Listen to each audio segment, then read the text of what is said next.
I was sitting by my son's hospital bed watching him sleep in a full body cast when the head nurse brushed past me. She didn't make eye contact. She didn't say a word. She simply pressed a crumpled piece of paper into my palm and kept walking. Her hands were shaking. I waited until she turned the corner before I opened my hand. The note had just 6 words scrolled in hurried blue ink. Don't come back. He is lying. Check the camera. What I found on that footage didn't just break my heart, it destroyed my entire life. Before I tell you what I saw in the dark, let me tell you how I ended up in that hospital room thinking I was the worst father in the world. My name is Harrison Bennett. I am 70 years old. I spent 45 years of my life as a structural engineer here in Chicago. I built foundations that hold up skyscrapers against the wind off Lake Michigan. I know how things stand and I know how things break, but nothing in my career prepared me for the phone call I got at 2 in the morning. It was my daughter-in-law, Monica. She was screaming so loud I could hardly understand her. She told me Lucas was dying. She told me he had fallen. She told me it was all my fault. I drove to Chicago Med doing 80 an hour on the expressway. My hands were gripping the steering wheel so tight my knuckles turned white. When I burst into the emergency room, the smell hit me first. That sharp mix of antiseptic and old blood. It is a smell that stays in your nose for days. I found cubicle 4 and froze in the doorway. My son Lucas was lying there. He is 38 years old, a grown man. But in that moment, he looked like a broken child. His right leg was elevated and wrapped in thick plaster. His face was a map of purple bruises. His lip was split. I rushed to his side. "Lucas," I said, "I am here." "What happened?" He opened his eyes and they were swimming with tears. He reached out and grabbed my jacket with his good hand. "Dad." He sobbed. "It was the stairs. The basement stairs at your house. I told you they were loose. I told you to fix them." I stepped on the 3rd tread and it just snapped. I fell all the way down to the concrete. I felt like someone had punched me in the gut. I stood there holding his hand, but my mind was racing. You see, I am not just a retired old man who putters around the garden. I am an engineer. Details are my life. I looked at Lucas sobbing in pain, and then I looked inward at my own memory. That staircase he was talking about was solid oak. 2 months ago, I spent 2 weeks reinforcing it myself. I installed steel brackets under every single tread. I tested the load-bearing capacity myself. I weighed 200 olive, and I had jumped on that step to make sure it was secure. There was no physical way that wood could have snapped. It was structurally impossible, but looking at my son broken and weeping, logic abandoned me. Guilt is a powerful weapon, and my family knows exactly how to aim it. I started to apologize. I started to say I was sorry. But before I could get the words out, Monica stepped out from the shadows of the room. My daughter-in-law is a beautiful woman, but in that harsh hospital light, she looked sharp, predatory. She didn't look like a wife who had just almost lost her husband. She looked like a lawyer closing a case. She didn't hug me. She didn't cry. She stepped between me and Lucas and pointed a manicured finger at my chest. "Are you happy now, Harrison?" she hissed. She never called me Dad. It was always Harrison. Look at him. He could be paralyzed. He could be dead. We told you that house was falling apart. We told you to hire a contractor. But no, you are too cheap. You sit on that pile of retirement money like a dragon hoarding every cent while your only son breaks his bones on your rotting property. Her words cut deep. They were designed to hurt. And they were designed to distract because the truth is, I wasn't hoarding money. I had bought them their house in the suburbs 5 years ago. A $1.2 million home that I paid for in cash so they wouldn't have a mortgage. I paid for the cars. I paid for the vacations they took while I stayed home. I wasn't cheap, I was just careful. But in that moment with the beeping of the heart monitor and Lucas groaning in pain, I couldn't defend myself. "I am sorry," I whispered. I will pay for everything. I will fix it. Monica laughed. A dry, humorless sound. Fix it. You can't fix a shattered femur with an apology, Harrison. He is going to be out of work for months. He is a top real estate agent. Do you know how much commission he is going to lose? Who is going to pay our bills? Who is going to pay for the rehabilitation?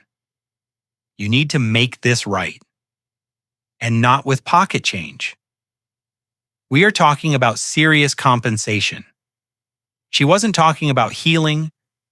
She was talking about money, immediately. Lucas groaned again, louder this time. Monica leaned over him, smoothing his hair, her voice suddenly switching to a sickly, sweet tone. It is okay, baby. Daddy is here. He's going to take care of us. He has to, or else we will have to talk to a lawyer about negligence. The threat hung in the air. My own son suing me. I looked at Lucas, waiting for him to defend me, waiting for him to tell his wife to stop, but he just closed his eyes and nodded. Yeah, Dad, he whispered. You have to make it right. I am in so much pain. I felt like the room was shrinking. I needed air. Monica saw my hesitation and seized the moment. Go home, Harrison, she commanded. Go get your homeowner's insurance policy and bring it here. We need to file a claim immediately. If you file it as a liability claim against yourself, the payout is faster. Go now. Lucas needs rest and you are upsetting him. I nodded, defeated. I turned to leave this room, feeling the weight of my 70 years pressing down on my shoulders. I walked out into the corridor, my mind a fog of guilt and confusion. How could the stairs break? Had I missed something? Was I really getting old and incompetent? Just like they said, I was walking toward the exit, staring at the floor when I collided with a nurse. It wasn't a gentle bump. She slammed into me with purpose. I looked up, ready to apologize. It was the head nurse. Her name tag said Sarah. She was a woman in her 40s with kind eyes that looked strangely familiar, though I couldn't place her. She gripped my arm to steady me, but she didn't let go. Her fingers dug into my sleeve. I looked at her confused. She looked left, then right, checking the hallway. Then, in a movement so fast I almost missed it, she slid a folded piece of paper into my hand and closed my fingers around it. I opened my mouth to ask her what was happening, but she squeezed my hand hard, silencing me. Her eyes were pleading. She leaned in close, pretending to check my pulse, and whispered, "Do not go back in there. Just read it." Then she pulled away, straightened her uniform, and walked briskly down the hall as if nothing had happened. I stood there for a moment, stunned. The hospital bustled around me, doctors rushing gurneys, rolling announcements over the intercom, but I was in a bubble of silence. I walked out the automatic doors into the cool Chicago night air. I walked to my truck parked under a flickering street lamp in the parking garage. I sat in the driver's seat and turned on the dome light. My hands were trembling as I unfolded the paper. It was a page torn from a medical notepad. The handwriting was hurried, jagged. It read, "Don't come again. He is lying. Check the camera at 3:00 a.m. I stared at the note. He is lying. Check the camera. My heart began to hammer against my ribs. Not the slow thud of grief I had felt earlier, but the fast, sharp rhythm of suspicion. I thought about the stairs again, the steel brackets, the oak treads, the impossibility of the accident. And then I remembered something. I didn't just buy Lucas and Monica that house. I installed the security system myself. I am an engineer. I like systems. I like safety. I had set up a localized server in their basement that controlled the smart home features, lights, locks, and cameras. They knew about the exterior cameras, of course, but they didn't know the system had internal logs and motion sensors that recorded to a cloud backup I had access to. I had never checked it. I respected their privacy. But tonight, staring at that note privacy felt like a luxury I could no longer afford. I didn't drive home to my house. I drove to theirs. I still had the emergency key. I needed to see the server. I needed to know what happened at 3:00 a.m. As I drove through the dark streets of Chicago, the sadness in my chest began to harden into something colder, something like steel. If my son was lying about breaking his leg, then why was he in a cast? And if he didn't fall down my stairs, where did he fall? I pulled up to their house. It was dark. They were both at the hospital. I let myself in. The air inside was stale. It smelled of stale wine and something burnt. I walked past the living room heading for the basement office where the server was, but as I passed the kitchen table, I saw something that made me stop. It was a pile of envelopes, red envelopes, final notices. I picked one up. It was a foreclosure warning from the bank, but that didn't make sense. I had bought the house cash. There was no mortgage. Unless my hands shook as I opened the letter. There was a mortgage.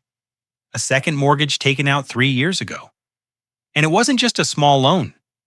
It was for $800, $1,000, and it was in default. I dropped the letter. I looked at the next one. Gambling debts. A letter from a casino in Indiana. Another from a credit card company. The total was staggering. My son, the successful real estate agent, was broke.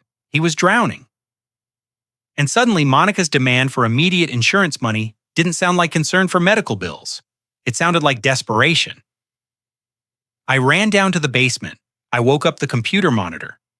The blue light washed over my face. I typed in my administrator password. I accessed the camera logs. I scrolled back to the previous night. 3:00 a.m. I found the file. I clicked play. The video that appeared on the screen was high definition. It was the living room of this very house. Lucas was there and he wasn't injured. He was pacing back and forth holding a bottle of whiskey. He looked terrified. Monica was there too. She was sitting on the sofa, calm, cold. In her hands she held a heavy baseball bat wrapped in a thick white towel. I watched, unable to breathe.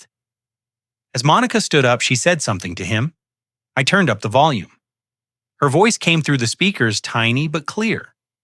"Stop crying, Lucas. It is the only way. The old man has a liability policy of $500,000. If you fall at his house, the insurance pays out immediately. We pay off the bookie and we save the house. Now sit down." I watched my son, my own flesh and blood, sit down on the coffee table. He propped his leg up on the ottoman. He took a long swig of the whiskey. He looked at his wife and nodded. He was shaking. Monica didn't hesitate. She didn't flinch. She raised the bat high above her head. I wanted to look away. I wanted to close my eyes, but I forced myself to watch. I watched her swing that bat with all her strength. I heard the sickening crunch of bone snapping even through the computer speakers. I heard my son scream. And then I watched Monica toss the bat aside, pick up the phone, and dial 911. Her voice instantly changing from a monster to a panicked wife. I sat there in the dark basement, the video playing on a loop. The image of the bat coming down the sound, of the snap, the betrayal. I didn't cry. I didn't scream. I felt the engineer in me taking over. I was looking at a structure that had failed, a foundation that was rotten. And when a building is rotten, you don't patch it, you condemn it. I reached into my pocket and pulled out a USB drive. I started copying the files. They wanted an insurance payout. They wanted my help. Well, I was going to give them exactly what they deserved. But first I had to find out just how deep the rot went. I sat in the hospital parking lot for 20 minutes before I opened the door of my truck. I adjusted the rearview mirror, but I wasn't checking my hair. I was checking my mask. I let my shoulders slump. I relaxed the muscles in my face until my jaw hung slightly loose. I rubbed my eyes until they were red and watery. I needed to look like a man defeated by guilt, a father broken by his own negligence. I needed to become exactly who they thought I was, an old, useless fool.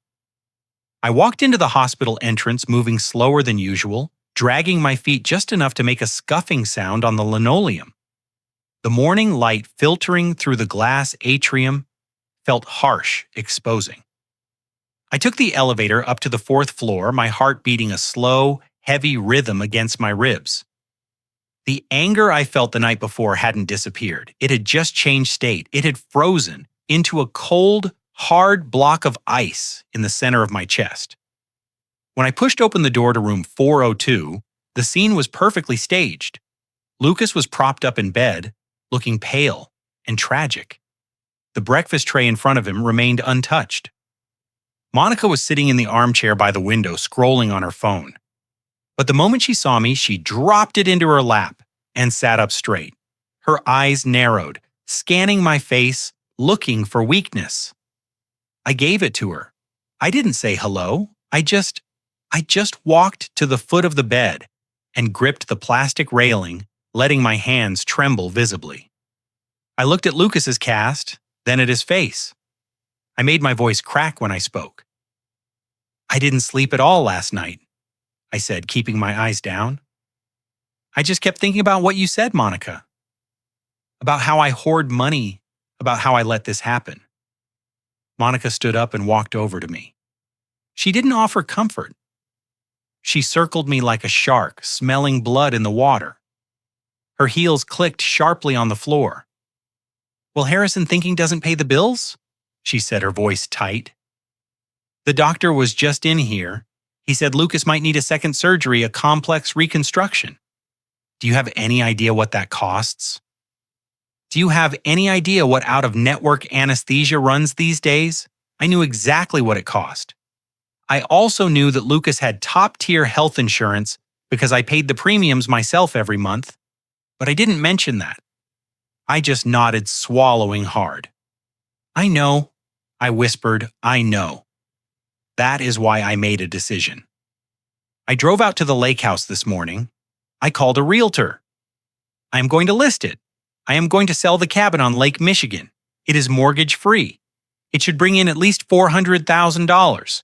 I will give it all to you. I waited for the relief. I waited for the gratitude. That cabin was my pride and joy. I built the deck with my own hands. It was where Patrice and I had spent our happiest summers. Putting it on the market should have been a monumental sacrifice in their eyes.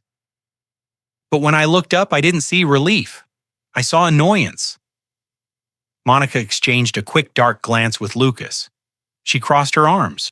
Harrison, are you serious? She snapped. Do you know how long it takes to sell a vacation home in this market? Months, maybe a year. Lucas needs surgery next week. The creditors aren't going to wait for a closing date. We need liquidity now, not promises of money down the road. Lucas let out a theatrical groan, clutching his leg. Dad, please, he whined. The stress is making the pain worse. Just listen to Monica. She has a better idea. She knows about finances. Monica reached into her oversized designer purse. I watched her hand disappear inside, and for a split second I remembered the baseball bat, but she pulled out a blue folder. She opened it and pulled out a stack of documents, thick and stapled. She slapped them down on the bedside table. We don't have time for real estate games, Harrison, she said, smoothing the paper with her palm. We need to access your investment accounts, the liquid assets, your retirement fund. I felt a chill run down my spine. My retirement fund. $2 million. It wasn't just money. It was 45 years of waking up at 4 a.m. to drive to construction sites. It was 45 years of freezing winters on steel beams and sweating summers pouring concrete. It was the security I had built for Patrice and now for myself. They wanted the keys to the vault. Monica picked up a pen and held it out to me. This is a durable power of attorney. She said, her voice dropping to that reasonable, helpful tone she used when she wanted something. It just gives Lucas the authority to manage your accounts while you deal with everything. You are getting older, Harrison. We all see it. You are forgetting things. You are letting the house rot. Let Lucas handle the finances. He is a broker. He knows the market. He can liquidate what we need for the medical bills and invest the rest so it grows. It is the only way to save us." I looked at the document. It wasn't just a limited power of attorney for medical bills. I could see the header from where I stood. It was a general durable power of attorney. It would give Lucas total control. He could empty my bank accounts, sell my stocks, even sell my own house out from under me, and I wouldn't be able to stop him. It was a license to steal everything I had left. I looked at Lucas. He was watching me with hungry eyes. The pain in his legs seemed forgotten. He wasn't looking at his father. He was looking at a walking ATM machine that was about to dispense the jackpot. I reached out and took the pen. My hand was shaking not because I was pretending, but because the rage was trying to break through my skin. I held the pen over the signature line. I saw Monica lean in. Her breath held her eyes wide and greedy. She was practically vibrating with anticipation. I brought the tip of the pen down to the paper. I watched the ink make a small dot. Then I let my hand spasm. I jerked my wrist violently, sending the pen clattering across the plastic table and onto the floor. It rolled under the bed. "Oh, damn it," I muttered, clutching my hand to my chest. "My arthritis. It is flaring up again. I can't grip anything today." I bent down, pretending to look for the pen, buying myself a few seconds to compose my face. When I straightened up, I looked confused, patting my jacket pockets. And my glasses. I mumbled, looking around the room frantically. "I don't have my reading glasses. I can't sign a legal document without reading it." "Monica, you know that I need to know what I am signing." Monica's face twisted in frustration. She looked like she wanted to scream. She bent down, snatched the pen from under the bed, and shoved it back at me. "Just sign it, Harrison." "It is standard boilerplate." "We don't have time for this." I backed away, holding my hands up. "I can't," I said, my voice rising in feigned panic. "I need my glasses. They must be at home. I will go get them. I will drive home, get my glasses, and I will come back tonight, I promise. I will bring the deed to the lake house too, just in case." Lucas tried to sit up. "Dad just signed the damn paper," he shouted, forgetting his role as the invalid. But I was already moving toward the door. "I will be back." I stammered, backing out into the hallway. "I just need my glasses. I am so sorry. I am so useless." I turned and walked away before they could stop me. I heard Monica slam the folder shut behind me. I heard her curse. I walked down the corridor, keeping up my shuffle until I turned the corner and was out of sight. Then I straightened my back. I walked briskly to the elevator, my mind clear and sharp. They didn't just want insurance money, they wanted everything. They wanted to strip me bare and leave me to die in a nursing home while they spent my life's work on gambling debts and luxury cars. I stepped into the elevator and pressed the button for the lobby. As the doors closed, I checked my watch. It was 10:00 in the morning. I had about 8 hours before I had to return. 8 hours to turn the tables. I wasn't going home to get my glasses. I was going to see the only person in this city I could still trust. I was going to see my lawyer Caldwell. And I wasn't going to ask him how to sell a house. I was going to ask him how to demolish one. I drove straight from the hospital to the downtown loop, guiding my truck through the dense, mid-M morning traffic. My destination was a building I had helped design 30 years ago, a limestone monolith that housed the law offices of Caldwell and Associates. James Caldwell wasn't just my attorney, he was my oldest friend. We had played poker every Friday night for 20 years until Patrice got sick. He was the only man alive who knew the exact dimensions of my finances and the only man I trusted to help me fortify them against the siege I was currently under. When I walked into his office, the receptionist didn't ask for my name. She just pointed toward the corner office. Jim was waiting for me, standing by the window with a grim expression. He is a big man, a former linebacker, but age had softened him around the edges. When he saw me, he didn't smile. He knew why I was there. I had called him from the car and told him I needed to secure my assets immediately. "Sit down, Harrison," he said, his voice rumbling like a distant train. You look like hell. I sat in the wingback chair, the leather creaking. I didn't waste time with pleasantries. I told him about the hospital. I told him about the power of attorney Monica had tried to force me to sign. I told him about the house I bought them and the debts I had seen on Lucas's desk. I left out the video for a moment. I wanted to deal with the financial bleeding first. Jim, I said, leaning forward, I need to lock everything down. I want to put my house, the lake cabin, and the investment accounts into an irrevocable trust. I want to make sure that even if I get hit by a bus tomorrow, Lucas cannot touch a single cent without a trustee's approval. They are desperate, Jim. They are dangerous. Jim nodded slowly, taking notes on a yellow legal pad. He asked me a few questions about dates and amounts. Then he turned to his computer. Let me just pull up the current deed status on your primary residence, he said, typing with 2 fingers. We need to make sure the title is clear before we transfer it to the trust. It should be quick. I know you paid that mortgage off 20 years ago. I watched him. I saw the reflection of the screen in his glasses. I saw him squint. Then I saw him stop typing. He leaned closer to the screen. He clicked the mouse a few times harder than necessary. His jaw tightened. The silence in the room stretched out heavy and suffocating. Harrison, he said, his voice dropping an octave. When did you take out a second mortgage? I frowned. What are you talking about? I haven't owed a dime on that house since 1998. You know that. I framed the letter from the bank. Jim turned the monitor around so I could see it. He pointed to a line on the digital document. It was a lien, a secured loan against the property address of my home, the house where I lived. The house where Patrice died. Recorded 3 years ago. Jim read, his voice flat with disbelief. Lender is a private equity firm based in Delaware.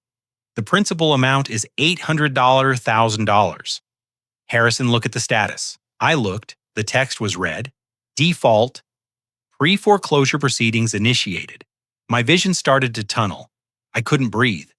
$800, $1,000, my house, my sanctuary, the place where I had raised my sons, the place where I had built a sunroom for Patrice so she could watch the Cardinals in the winter. It wasn't mine anymore. It belonged to a bank in Delaware. But I didn't sign that. I whispered, the room spinning. I never signed that. Jim clicked on a PDF attachment. It opened a scanned document. It was the loan agreement. And there at the bottom of the last page was my signature. Harrison J. Bennett. The loops on the H were perfect. The slant of the B was precise. It was my signature. But I had never held that pen. Lucas, I said, the name tasting like ash in my mouth. Jim looked at me with pity that quickly turned to professional rage. He forged it, Jim said. He must have traced it from an old check or a birthday card. And he must have had a notary in his pocket to stamp it. Harrison, this loan is 3 years old. He has been intercepting the mail. That is why you never saw the statements. That is why you never saw the default notices. He has been stealing your mail. I sat back in the chair, feeling the blood drain from my face. It all made sense now. The times Lucas would drop by unexpectedly offering to get the mail for me because of my bad knees. The times he insisted on house sitting when Patrice and I went to the lake. He hadn't been being a good son. He had been covering his tracks. He had stolen my home out from under me while I was sleeping in it. I closed my eyes. I thought about the foundation of that house. I had poured the concrete myself in 1980. I had checked the rebar. I had made sure it would last 100 years. And now, my son had taken a sledgehammer to the pillars. He had leveraged the roof over my head to fund his gambling addiction. He had bet my life, and he had lost. Harrison, Jim said gently, we can fight this. We can prove fraud. We can hire a handwriting expert. But if we do that, if we file a police report for forgery and grand larceny, Lucas is going to prison. There is no middle ground here. This is a felony, a massive one. I opened my eyes. The image of the baseball bat flashed in my mind. The sound of the snap. The look on Monica's face. They were willing to break bones to get $500 in dollars. What would they do if they knew I had found out about an $800,000 theft? They weren't just thieves. They were termites. They had eaten through the wood through the support beams, leaving nothing but a shell of a family that was waiting to collapse on top of me. If I didn't act now, if I didn't cut them out completely, I would be buried in the rubble. I stood up. I walked to the window and looked down at the street.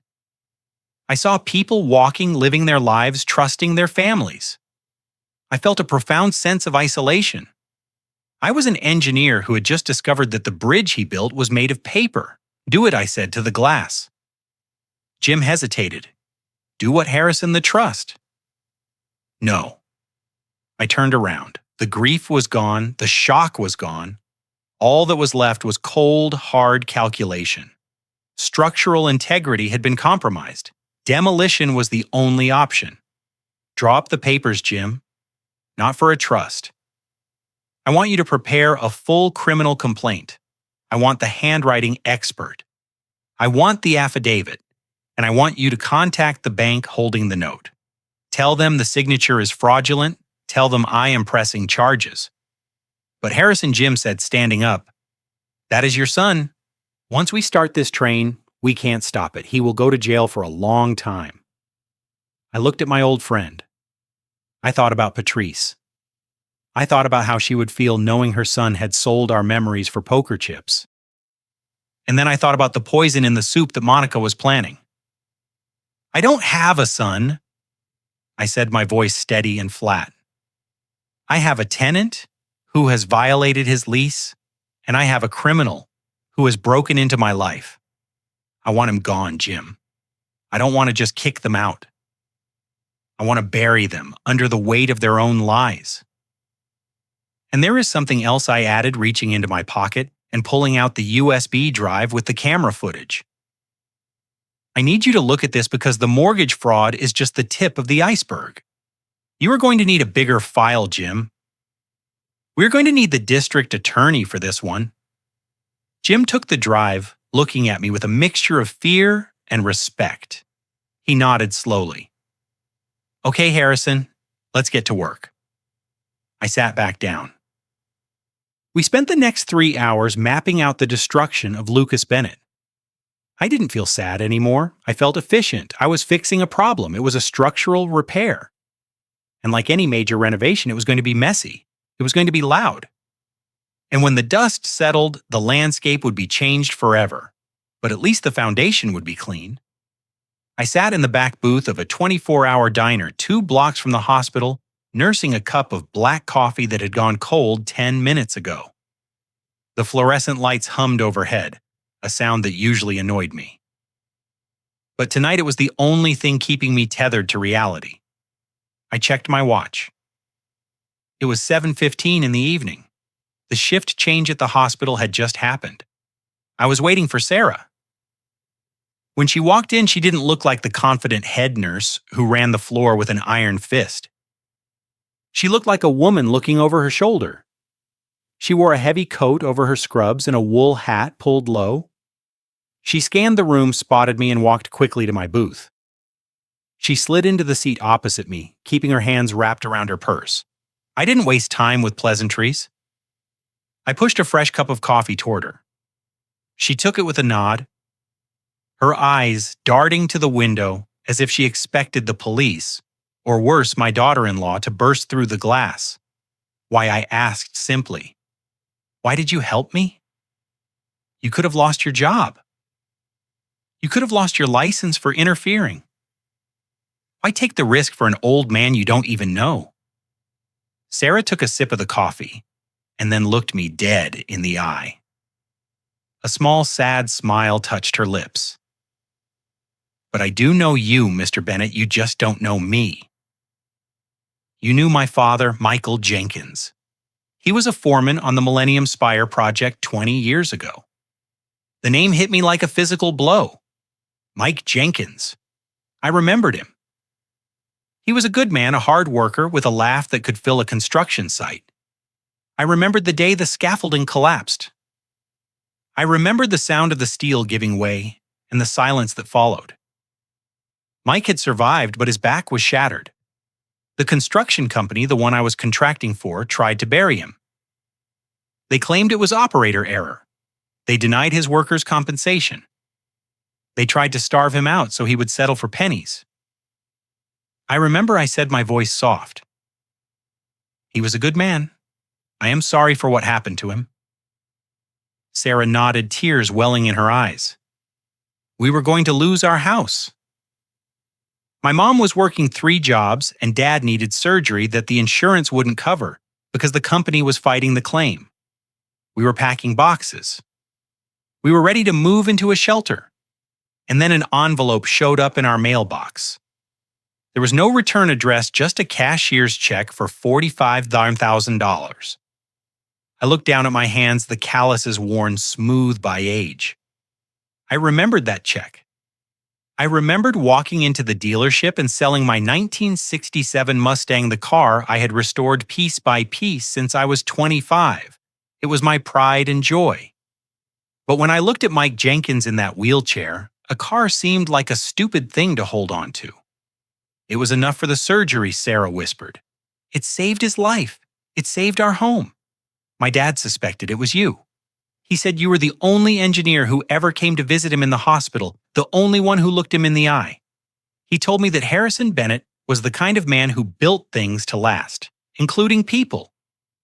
When I saw your name on the chart for room 402, and I saw that woman screaming at you, I knew I had to do something. I am paying a debt, Mr. Bennett, just like you did. I reached across the table and squeezed her hand. You don't owe me anything, Sarah. But thank you. You saved me from a terrible mistake. Sarah pulled her hand back and reached into her oversized purse. Her expression shifted from nostalgic to terrified. She looked around the diner again, ensuring no one was close enough to hear. I didn't just come here to talk about the past, Harrison. She said, her voice dropping to a harsh whisper. I have to show you something else, something worse. She pulled out a small digital voice recorder. It was the kind doctors use for dictating notes. She placed it on the table between us and covered it with her hand. The intercom system in room 402 is old, she explained rapidly. Sometimes the button sticks on the patient's side. It leaves an open line to the nurse's station. Usually we just hear the TV or snoring. But this afternoon, about 2 hours after you left, the light on the console flickered on. Monica thought the room was private. She thought no one was listening. I happened to be at the desk. I hit record. I looked at the small black device. I felt a cold dread pooling in my stomach. I thought I had seen the bottom of the barrel with the video of the broken leg. I thought I knew how low they could go, but the look in Sarah's eyes told me I was wrong. The barrel had no bottom. I picked up the recorder. I put it to my ear. Sarah pressed the play button. The audio was fuzzy, at first static, and the background hum of the hospital ventilation. Then, Monica's voice cut through, sharp and impatient. Stop whining about the pain meds, Lucas. You need to be lucid when he comes back. We need that signature. Then I heard my son's voice, slurred and weak. He is not going to sign it. Moan. He knows something. Did you see the way he looked at me? He looked at me like I was a stranger. Monica laughed. It was a cruel, dismissive sound. He's just confused. He is old. That is why this is going to be so easy. Once we get the power of attorney, we transfer the liquid assets first, then we sell the stocks. We can have the accounts drained in 3 days. That was bad, but it was nothing I didn't already know. I waited. But what about him, Lucas asked. He isn't just going to let us take it. He will go to the police. He will fight us. There was a pause on the tape, a silence that felt heavy and charged. Then Monica spoke again, her voice lower, more deliberate. He won't fight anyone, Lucas. You told me yourself. He has a heart condition. He takes beta blockers. He takes blood thinners. He is a walking time bomb. What are you saying? Lucas whispered. I am saying that old men die in their sleep all the time, Monica said. Her voice was so casual. She could have been ordering lunch, especially when they are under stress, especially when they accidentally take too much medication. Or maybe the wrong medication. I felt the blood drain from my face. My hand gripped the recorder so hard the plastic creaked. Insulin. Monica said, it is clean. It metabolizes quickly, yeah?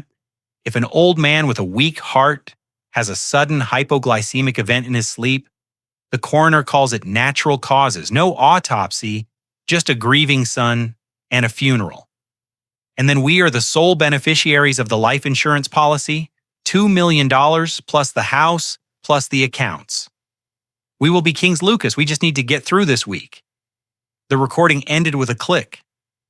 I sat there frozen. The diner noise faded away. The clatter of plates, the sizzle of the grill, the chatter of the other patrons, it all disappeared. All I could hear was the pounding of my own heart, the heart they planned to stop. This wasn't fraud anymore. This wasn't theft. This was conspiracy to commit capital murder. They were planning to kill me. My daughter-in-law was planning to inject me with insulin and watch me die. And my son, my own son, hadn't screamed in horror. He hadn't called for help. He had just listened. I looked up at Sarah. Her face was pale. She was trembling. I didn't know what to do, she whispered. I couldn't go to the police yet. It is just a recording. They might say they were joking. They might say I've fabricated it, but I knew you needed to know. You can't let them near you, Harrison. You can't eat anything they give you. You can't be alone with them. I handed the recorder back to her. My hand was surprisingly steady. The fear had evaporated, replaced by a clarity that was sharp as a diamond. They wanted to kill me. They wanted to erase me from the earth so they could consume what I had built. They had crossed a line from which there was no return. Before this moment, I wanted justice. I wanted my money back. I wanted to teach them a lesson. Now I realized that I was in a war. And in a war, you don't just defend yourself. You neutralize the threat. Keep that recording safe, Sarah, I said, my voice low and hard.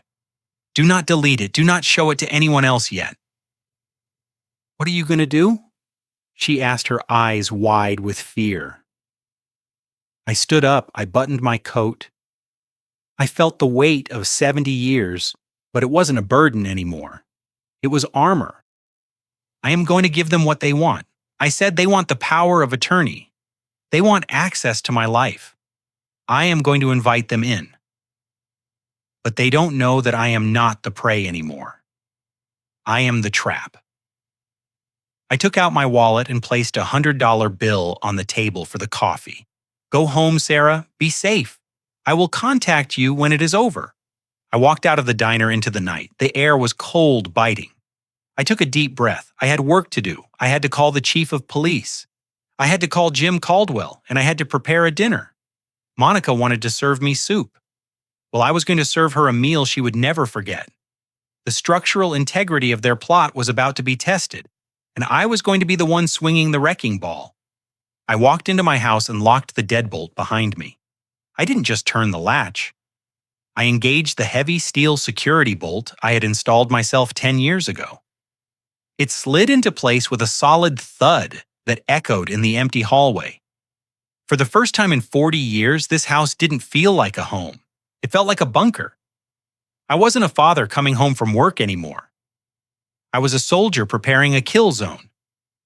I went straight to the kitchen table and laid out the arsenal I had gathered the USB drive with the video of the self-inflicted fracture, the foreclosure notice from the bank, with the forged signature and the small digital recorder Sarah had given me, holding the audio of my own murder being planned. It was a terrifying tableau of betrayal laid out on the same oak table where we used to color Easter eggs. I picked up the phone and dialed a number I hadn't called in years but knew by heart. It was the private cell of Robert Miller, the chief of police. Bob and I went back to high school. We played football together. I built the deck on his house. He answered on the second ring. Harrison, he said, his voice warm but surprised. It's late. Is everything okay? No, Bob, I said, my voice steady. Nothing is okay. I need you to come over, and I need you to come alone. I have something to show you that you aren't going to believe. Bob was at my door in 20 minutes. He was in plain clothes, but I saw the service weapon on his hip. He sat at my kitchen table and I played him the tape. I watched his face go from confusion to horror, and finally to a cold, professional rage. He listened to Monica discussing insulin and heart conditions. He watched the video of the baseball bat. He looked at the forged loan documents. When the tape ended, the silence in the kitchen was heavy enough to crush a man. Bob stood up, his hand drifting to his belt. Harrison, this is enough? He said, his voice tight with controlled anger. This is conspiracy to commit murder insurance fraud, forgery, grand larceny. I can have a squad car at the hospital in 10 minutes. We will pick them both up tonight. Lucas is in a cast. He isn't going anywhere. And Monica, we will have her in cuffs before she finishes her dinner. I shook my head. No, Bob, not yet. Bob looked at me like I was crazy. Harrison, are you listening to me? They are planning to kill you. They are talking about insulin. If they get desperate, they won't wait. We need to stop this now. If you arrest them now, I said, leaning forward. Monica gets a lawyer. She claims it was just talk. She claims she was blowing off steam. She claims the video was a reenactment or some twisted role play. A good defense attorney might get the charges reduced. Maybe she does a few years for fraud. Maybe Lucas gets probation because he is the victim of the broken leg. I stood up and walked to the sink, looking out into the dark yard. I don't want them to have a defense, Bob. I don't want a plea bargain. I want them buried. They didn't just steal my money. They stole my son. They killed the memory of his mother. I want to catch them in the act. I want to catch her with the poison in her hand. Bob hesitated. He paced the kitchen floor. It is too dangerous, Harrison. We can't let you be the bait. If she actually tries to dose you, she won't succeed. I cut in because you will be here. You and your men. I want you in the pantry. I want you monitoring the cameras. I'm going to invite her over. I'm going to give her exactly what she wants, the opportunity. Bob stared at me for a long moment. He saw the look in my eyes. It wasn't the look of a grieving widower.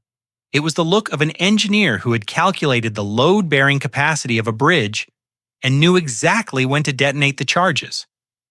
Okay, he sighed, rubbing his face.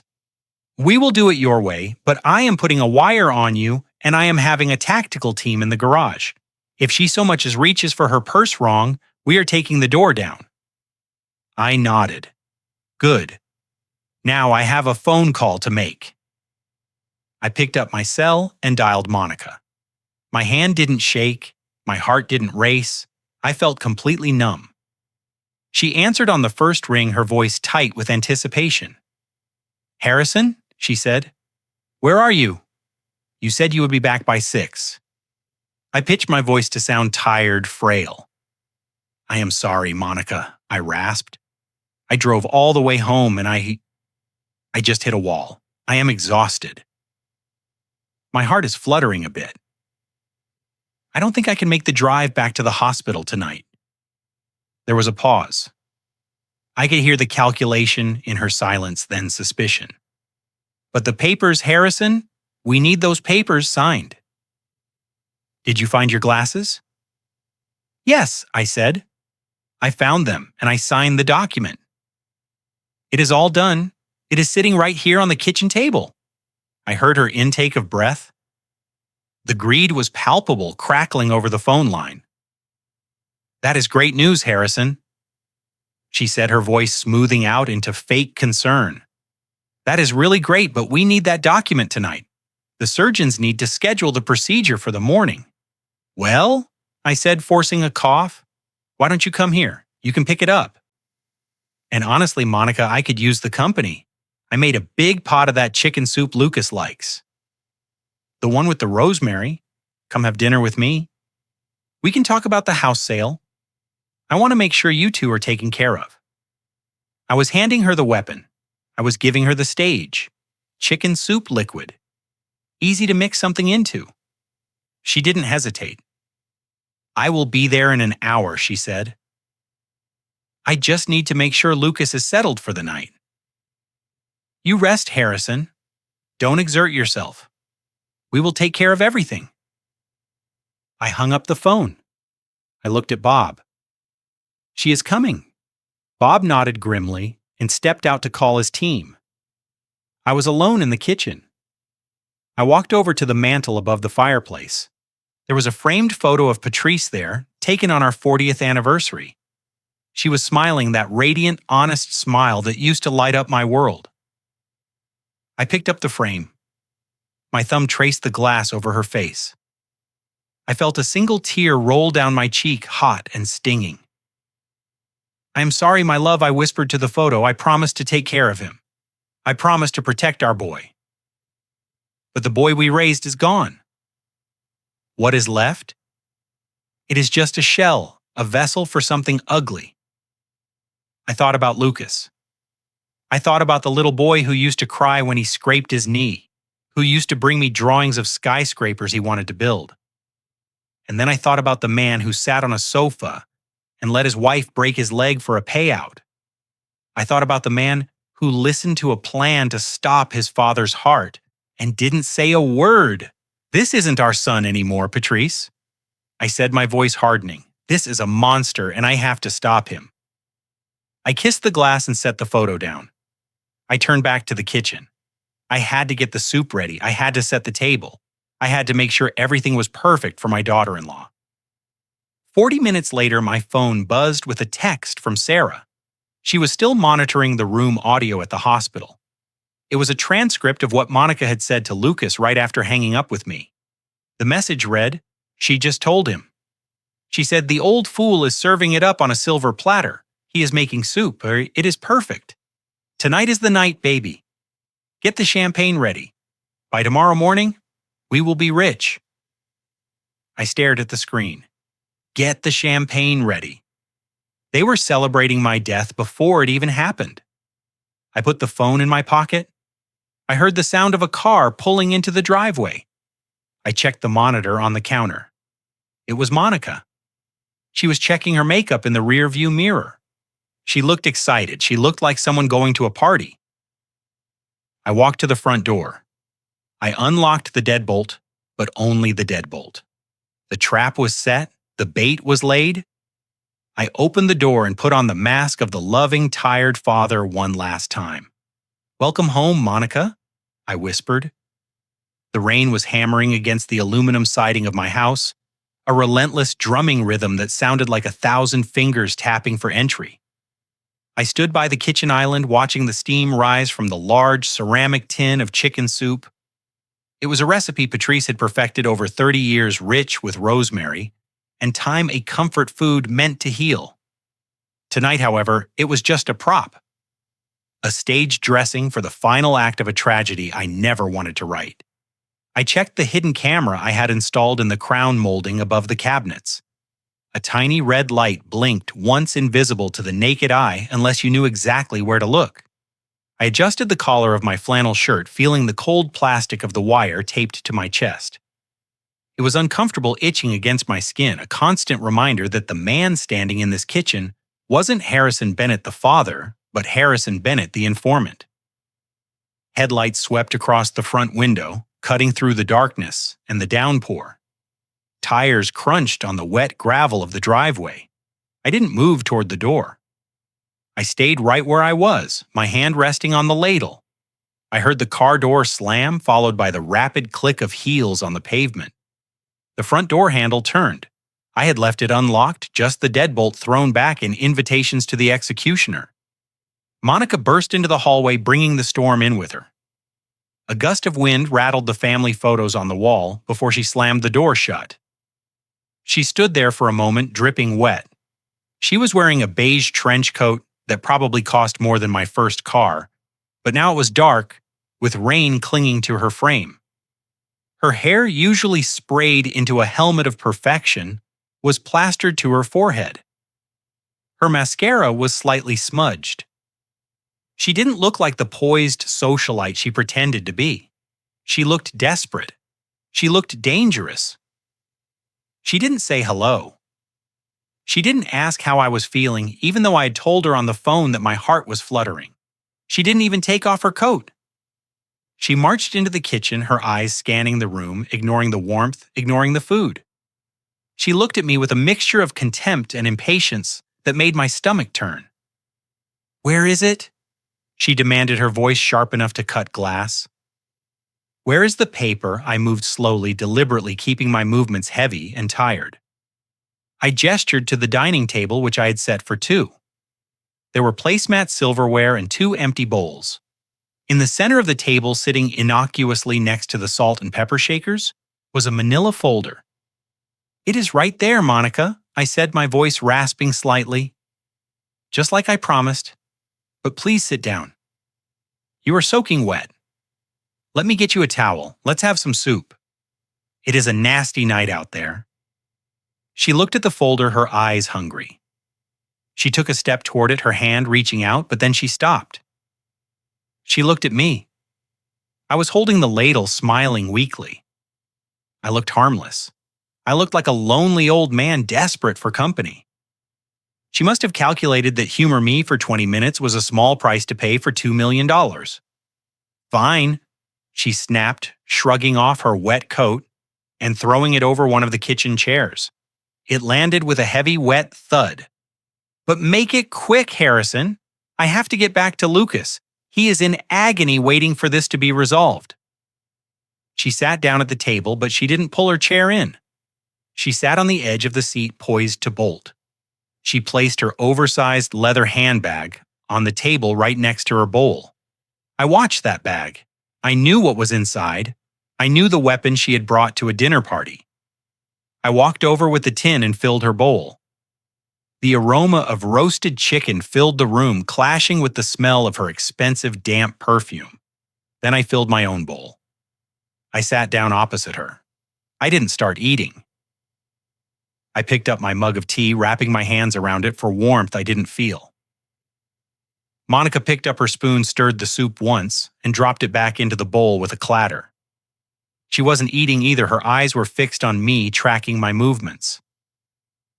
"Aren't you going to eat, Harrison?" she asked, her voice dropping to a faux sweetness that was more terrifying than her shouting. "You said you made it special. You need your strength, especially with your heart condition." I took a sip of tea. My hands were steady. "I am not very hungry," I lied. "My stomach has been in knots all day. I think I just need some napkins. I forgot to put them out." I stood up slowly, pushing my chair back. I turned my back to her and walked toward the counter where the paper towel holder stood. This was the moment. I had engineered it perfectly. Above the stove, there was a decorative mirror, angled slightly downward. It was something Patrice had bought years ago to make the kitchen look bigger. Now it was my rear view mirror. In the reflection, I saw Monica move. Her hand didn't go for the spoon. It darted into her open handbag. She pulled out a small glass vial. It was clear liquid insulin. She looked at my back, her eyes wide and manic. She uncapped the vial with her thumb. She reached across the table, her hand hovering over my bowl of soup. I waited. I needed the camera to see it. I needed the wire to catch the sound of her movement. I counted to 2 in my head, 1, 2. Then I spun around. I didn't turn slowly. I whipped around with a speed that a frail 70-year-old man shouldn't possess. "I forgot the spoons," I said loudly. Monica gasped. It was a sharp intake of breath. Her hand jerked back as if she had touched a hot stove. She clenched her fist around the vial, hiding it in her palm, and shoved her hand under the table. The movement was clumsy, frantic. She knocked her spoon onto the floor. It clattered loudly against the hardwood. "Oh!" She stammered, her face draining of color. "I dropped my spoon." "You startled me, Harrison." I stared at her. I didn't look at the floor. I looked right into her eyes. I let the silence stretch out heavy and suffocating. I wanted her to know that I saw. I wanted her to feel the gaze of the engineer inspecting a crack in the foundation. "You seem jumpy, Monica," I said, walking back to the table but not sitting down. "You seem very nervous for someone who is just here to pick up a piece of paper." "I am not nervous," she hissed, retrieving the spoon and placing it on the table with a trembling hand. "I am stressed. My husband is in the hospital. We are about to lose everything, and you are playing host instead of helping us." I walked around the table. I stood behind my chair, gripping the back of it. I looked down at the soup she had tried to poison. It looked delicious. It looked innocent. Just like the house I had bought them. Just like the life I thought they had. "You know, Monica," I said, my voice low and reflective, "I have been thinking a lot about that staircase. The one Lucas fell down." She rolled her eyes, reaching for the folder again. "Oh my God, Harrison. Not this again. The wood was rotten." "You admitted it." "No," I corrected her. "I didn't admit it. I accepted it because I trusted you. But I have been thinking. Oak doesn't just snap. Not like that. Not unless something is eating it from the inside." I leaned forward, resting my knuckles on the table. "Termites," I said. "That is what I was thinking. Nasty little creatures. They get into the structure. They burrow deep where you can't see them. They eat the heart out of the wood. They live in your walls. They feed on your shelter. And they smile at you while the roof is waiting to collapse on your head." Monica stared at me. Her expression shifted from annoyance to something else. Suspicion. Fear. She pulled her hand back from the folder. "What are you talking about?" she whispered. "I am talking about rot, Monica. I am talking about things that look solid on the outside but are hollow on the inside. I am talking about people who take and take and take, and when there is nothing left to take, they decide to burn the house down for the insurance money, or maybe they decide to poison the owner." The color rushed back into her face, but it wasn't the color of life. It was the red flush of anger. She stood up, knocking her chair back. She grabbed her purse, clutching it to her chest, as if shielding the evidence inside. "You are senile," she spat. "You are talking nonsense. I don't have time for your metaphors and your ramblings." "I have been patient, Harrison. I have been nice, but I am done." She pointed a shaking finger at the folder. "Give me the damn paper. Sign the insurance check. Do it now, or so help me God. I will have you declared incompetent by Monday morning. I will put you in a home so fast your head will spin. I will leave you there to rot just like you say. Now give it to me." Oh, I looked at her. I looked at the woman who had married my son. I looked at the woman who had just tried to kill me in my own kitchen. I didn't feel fear anymore. I didn't feel sadness. I felt a cold, hard resolution. The trap was sprung. The evidence was recorded. The play was over. I reached into the inside pocket of my flannel shirt. Monica flinched, perhaps expecting a weapon, perhaps expecting the checkbook. I pulled out a thick white envelope. It wasn't the folder on the table. It was something I had carried next to my heart all evening. "You want the paper?" I said quietly. "Here it is. This is exactly what you have been waiting for. This is what you deserve." I tossed the envelope onto the table. It landed with a solid slap right next to her bowl of soup. It slid across the polished wood and stopped inches from her hand. "Open it," I said. Monica looked at the envelope, then at me. Greed warred with suspicion in her eyes. Greed won. She dropped her purse onto the chair and snatched up the envelope. Her fingernails tore at the flap. She ripped it open expecting a power of attorney, expecting a check, expecting the keys to the kingdom. She pulled out the stack of papers. She unfolded the first one. I watched her eyes scan the header. I watched the moment her brain registered the words. It wasn't a transfer of assets. It was a legal notice. Eviction notice, she read, her voice trembling. "What is this? Keep reading," I said. She flipped the page. "Civil complaint for insurance fraud," she whispered. She flipped the page again. And then she stopped. She froze. The paper in her hand wasn't a legal document. It was a high-resolution photograph printed on glossy paper. It was a still frame from a video. A time-stamped image of a living room at 3:00 a.m. An image of a woman in a silk robe holding a towel-wrapped baseball bat high above her head, ready to strike the leg of the man cowering on the sofa. Monica made a sound that wasn't quite human. It was a strangled gasp of pure terror.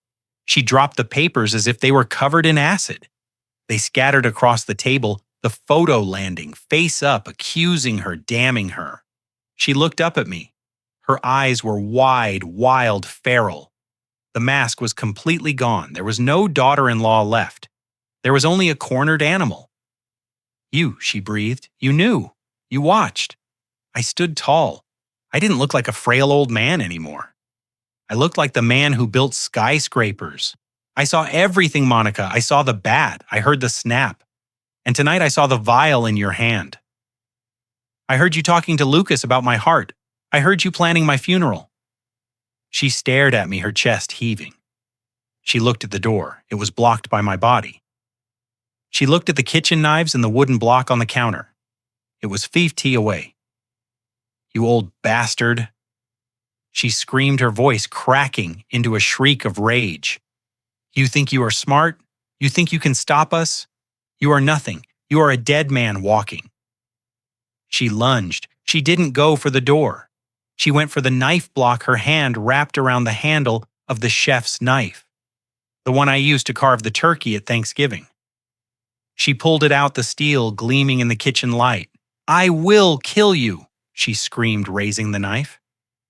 "I will finish what I started." I didn't move. I didn't flinch. I just looked at her and said one word loud and clear for the microphone taped to my chest. "Now."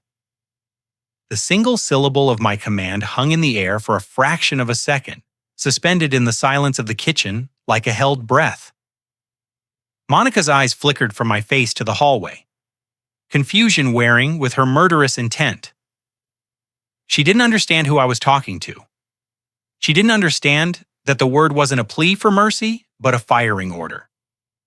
The knife was already in downward motion, the tip gleaming under the pendant lights, aimed directly at my chest, when the pantry door behind her exploded outward with a violence that shook the floorboards. It wasn't a gentle entry. It was a tactical breach. The wood splintered and flew across the room as 3 uniformed officers poured into the kitchen, their weapons drawn, their voices overlapping in a wall of commanded sound. Police dropped the knife. "Get on the ground." The noise was deafening, a sudden chaotic storm inside my quiet home. Monica screamed, but it wasn't a scream of anger anymore. It was a shriek of pure, unadulterated shock. The sudden intrusion shattered her focus. Her arm jerked, and the knife sliced through the air inches from my flannel shirt, burying itself with a dull thud into the heavy oak of the dining table, quivering like a tuning fork. Before she could pull it free, before she could even process the shift in reality, the lead officer, a man half her age and twice her size, slammed into her. The impact was visceral. It drove the air from her lungs in a harsh grunt. She was driven into the side of the table, the china rattling the bowl of soup she had tried to poison, splashing onto the floor. Then she was on the ground, face pressed against the hardwood, her arm twisted behind her back with a mechanical efficiency that offered no room for resistance. I stood completely still. I didn't step back. I didn't flinch. I watched the process with the detached eye of an engineer observing a controlled demolition. The click of the handcuffs ratcheting tight around her wrists was the final structural failure of her life. It was a cold metallic sound that signaled the end of Monica Bennett the socialite and the beginning of inmate number whatever the county assigned to her. "Get off me!" She shrieked, her face mashed against the floor, her expensive coat bunched up around her shoulders. "You're hurting me. He attacked me. He is crazy. He has a knife." Chief Miller walked in from the garage entrance, holstering his weapon. He looked down at her, his expression filled with a profound disappointment. He didn't look angry. He looked tired. He stepped over the puddle of soup and the scattered papers. "We have it all on tape." Monica Bob said, his voice calm and heavy. "We have the audio. We have the video. We saw the vial. We saw the knife. Save your breath for your lawyer. You are going to need it." One of the officers hauled her to her feet. She looked wild. Her hair was a rat's nest. Her makeup smeared across her cheek where it had been pressed into the floor. She looked at me, her eyes burning with a hatred so intense it felt like heat on my skin. She tried to lunge at me again, straining against the cuffs, spitting words like venom. "You planned this, you old bastard! You set me up!" I reached down to the table. The knife was still stuck in the wood, a testament to her intent. Next to it, scattered among the spilled salt and pepper, were the papers she had dropped in her terror. The envelope she had torn open. I picked them up. I smoothed out the wrinkles with a slow, deliberate hand. "I didn't set you up, Monica," I said, my voice steady. "I just turned on the lights. You did the rest. You and your greed." I held up the papers she hadn't finished reading. She had seen the eviction notice. She had seen the fraud complaint, but she had missed the bottom of the stack. I separated the sheets and held them up so she could see them clearly in the harsh kitchen light. "You didn't finish your reading assignment," I said. "You saw the eviction. You saw the photo of the bat. But you missed the best part." I pointed to the third document. It was a dense legal filing stamped with the seal of the family court. "This is a petition for divorce," I said. "I had Jim Caldwell draw it up this afternoon. It is already filed. It is not from me. It is on behalf of Lucas." You see, when a spouse attempts to murder the father of her husband to secure an inheritance, it is considered irreconcilable differences. And since Lucas is going to be incapacitated by the legal system for quite some time, I am acting as his proxy to ensure his assets. What little is left of them are protected from you. Monica stared at the paper, her mouth opening and closing. "And this," I said, holding up the final document. "This is a civil order for the immediate seizure of personal assets to repay the debt on the fraudulent mortgage. It lists everything, Monica. Your car, that Mercedes you love so much, your jewelry, the designer bags you bought with my retirement money. It is all being seized tonight. Right now there is a tow truck backing into your driveway." Her face went slack. The rage evaporated, replaced by a hollow, dawning horror. The money, the things, the status, that was all she cared about. The prison sentence hadn't broken her, but the loss of her Mercedes did. "You can't do that," she whispered, her voice trembling. "That is mine." "It was never yours," I corrected her. "It was mine. It was bought with the sweat off my back and the steel I laid." "You were just borrowing it. And the lease is up." Bob nodded to his officers. "Get her out of here. Read her rights in the car and bag that vial of insulin for the lab. I want a full toxicology report on the soup, too." They began to drag her toward the door. She started to cry, then a loud wailing sound that grated on my nerves. It wasn't the cry of someone who was sorry. It was the cry of a child who had been told playtime was over. As they pushed her through the door frame, she turned her head back to me one last time. "Lucas won't forgive you," she screamed, desperation clawing at her throat. "He loves me. He will hate you for this. He will never speak to you again." I looked at her and I felt nothing. No pity, no anger, just a vast, empty silence where my love for them used to be. He doesn't have a choice, and I said, he is next. The door slammed shut, cutting off her screams. The silence rushed back into the kitchen, ringing in my ears. I stood there for a moment looking at the empty room. The table was a mess. The floor was dirty. My house, my sanctuary had been turned into a crime scene. But as I looked at the knife sticking out of the table, I didn't feel violated. I felt clean. I had lanced the boil. The infection was gone. Now I just had to deal with the scar. Bob walked over and put a hand on my shoulder. He looked at the knife, then at me. "You okay, Harrison?" he asked. That was close." I took a deep breath, inhaling the smell of rain and old wood. "I am fine, Bob. I am better than fine. I am awake." Bob nodded. "We have a car waiting to take you to the station for a statement, but we can wait a minute if you need to sit down." I shook my head. I buttoned my flannel shirt, covering the wire that had recorded everything. I picked up my keys from the counter. I looked at the clock. It was 9:30. "I don't need to sit down," I said. "And I can't go to the station yet. I have one more stop to make." Bob looked confused. "Where are you going?" I walked to the wall and pulled the plug on the TV, silencing the static. I turned to my old friend. "I am going to the hospital," I said. "My son is waiting for his paper. He is waiting for his wife to come back with the keys to the kingdom.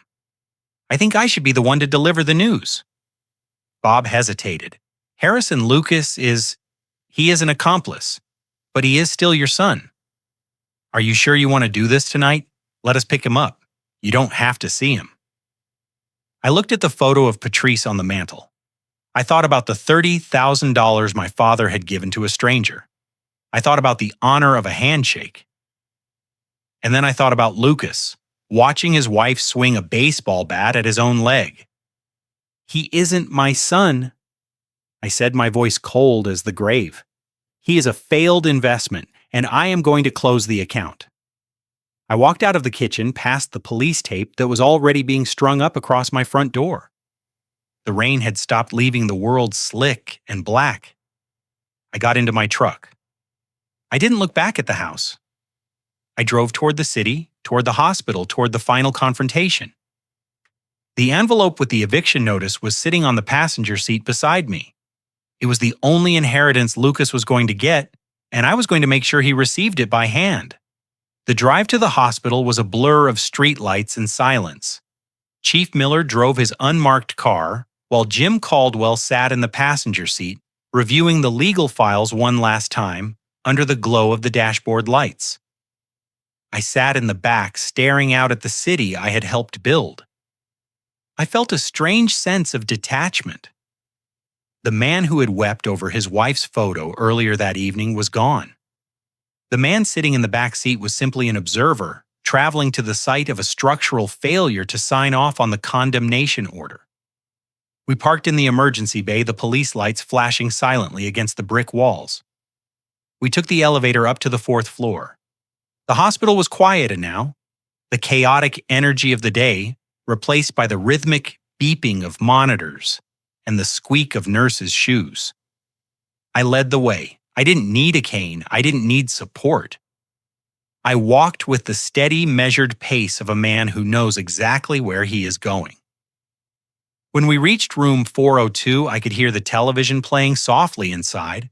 I paused for a moment, my hand hovering over the push plate. I took a deep breath, filling my lungs with the sterile air. This was it, the final demolition. I pushed the door open, pushed the song. Lucas was awake. He was propped up against a mountain of pillows, his eyes fixed on the door, a smile already forming on his lips. He looked expecting. He looked triumphant. In his mind, Monica was walking through that door with a signed power of attorney and a check that would solve all his problems. He was probably already spending the money in his head, buying his way out of debt, buying his way back into the high life. "Dad!" He said, his voice bright and eager. Finally. Where is Monica? Did she get the... His voice trailed off. The smile died on his lips, withering like a leaf in a fire. He saw me standing there stone-faced. Then he saw Jim Caldwell, the family lawyer he had avoided for years. And then looming behind us both, he saw Chief Miller in his uniform, his hand resting casually near his holster. The air in the room changed instantly. The smell of anticipation was replaced by the sour scent of fear. Lucas looked between us, his eyes darting frantically. He tried to sit up straighter, but the cast on his leg anchored him to the bed. "What is going on?" he asked, his voice pitching up. "Where is my wife? Dad, did you give her the papers? Is everything okay?"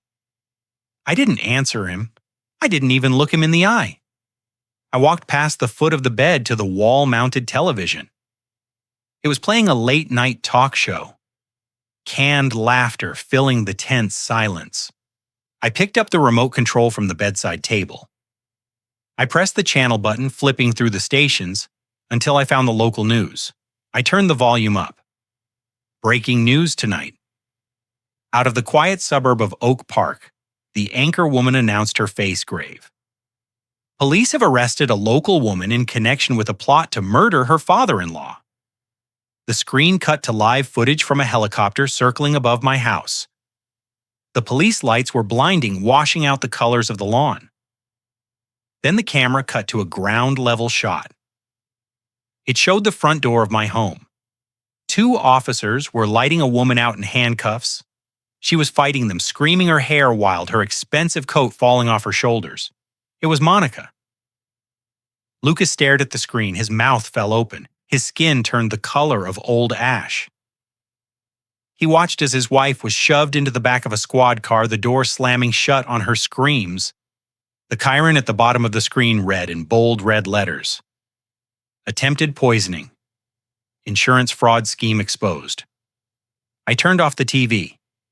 The silence that rushed back into the room was absolute. Lucas looked at me. His eyes were wide, glassy circles of terror. He started to shake. It wasn't a subtle tremble. It was a violent shuddering that rattled the bed frame. And then a dark stain began to spread across the light blue hospital sheet, covering his groin. It grew rapidly, accompanied by the sharp ammonia smell of urine. He had lost control. The arrogant broker, the gambler, the man who thought he could outsmart his father, had wet himself like a toddler. "Dad," he whispered, his voice trembling so hard the words barely formed. "Dad, please." It wasn't me. I stood at the foot of the bed watching him. I felt nothing. No pity, no anger, just a cold observation of facts. She forced me. Lucas stammered, tears streaming down his face, mixing with the snot running from his nose. "You know how she is. She is crazy. She made me do it. She said she would leave me. She said she would take everything. I didn't want to hurt you. I swear I was bewitched, Dad. I am your son. I am your boy." He reached out a hand toward me, his fingers grasping at the air. "Please, Dad, tell them. Tell them I am a victim too. Look at my leg.